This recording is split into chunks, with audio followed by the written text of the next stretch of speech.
মোটামুটিভাবে আমাদের কাছে সেটা জানা ছিল যে এই ব্যবধান আছে, কিন্তু তারপরও বিশ্বাস ছিল যে মানুষ অন্ততপক্ষে উন্নয়নের স্বার্থে, উন্নয়নের নিরিখে বা যে সমস্ত প্রকল্পের দ্বারা লাভান্বিত হয়েছেন তার নিরিখে এই নির্বাচনে মানুষ বিজেপিকে ভোট দেবেন, বিজেপির পাশে থাকবেন।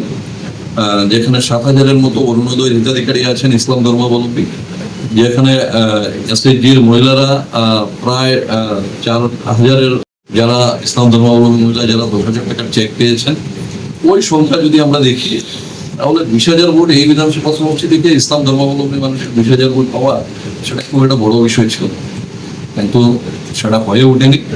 সেটার জন্য এই নির্বাচনে আমরা পরাজিত হয়েছি।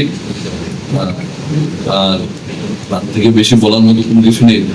বিগত লোকসভা নির্বাচন থেকে এই লোকসভা সমষ্টিতে যা বাতাবরণ ছিল বা সরকারের বিভিন্ন জনহিত প্রকল্প গত 3 বছরে বা বিশেষত গত 1.5 বছরে আমার উপরে কিছু দায়িত্ব ন্যস্ত থাকায় আমরা জাতি, ধর্ম, বর্ণ নির্বিশেষে সকল স্তরের মানুষের কাজে সেই সমস্ত প্রকল্পগুলো যাতে আসে, ব্যক্তিগতভাবে অনেক মানুষ লাভান্বিত হয়েছিলেন।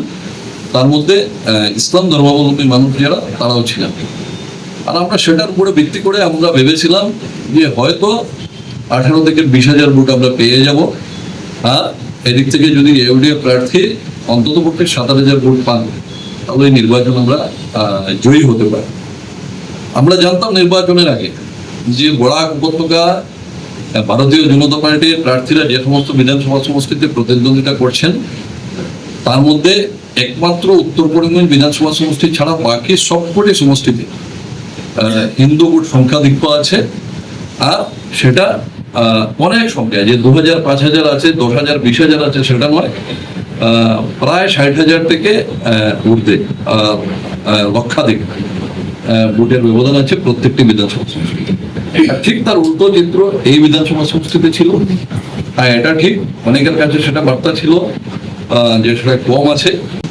মোটামুটিভাবে আমাদের কাছে সেটা জানা ছিল যে এই ব্যবধান আছে, কিন্তু তারপরও বিশ্বাস ছিল যে মানুষ অন্ততপক্ষে উন্নয়নের স্বার্থে, উন্নয়নের নিরিখে বা যে সমস্ত প্রকল্পের দ্বারা লাভান্বিত হয়েছেন তার নিরিখে এই নির্বাচনে মানুষ বিজেপিকে ভোট দেবেন, বিজেপির পাশে থাকবেন।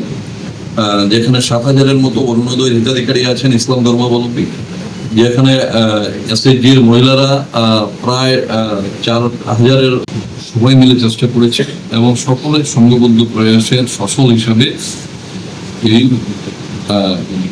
96,000-এর অধিক, প্রায় 97,000 ভোট এই বিধানসভা সমষ্টি থেকে পেতে সক্ষম হয়েছে। যা ভোট এসেছে সেটা দলের ভোট, দলের কর্মকর্তাদের সংঘবদ্ধ প্রয়াসের ফসল।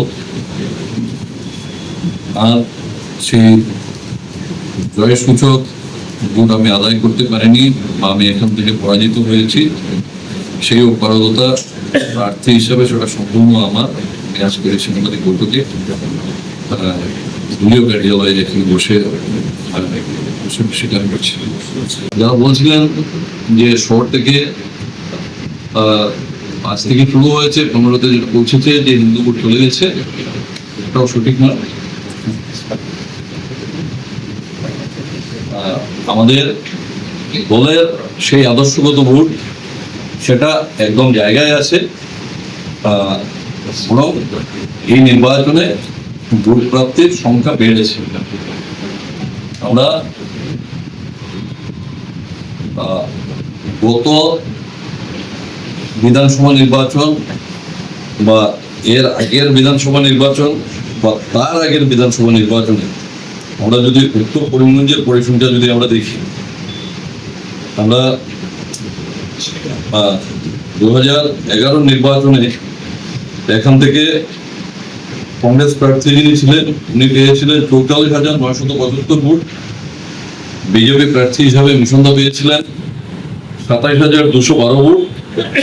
আর ওই সময়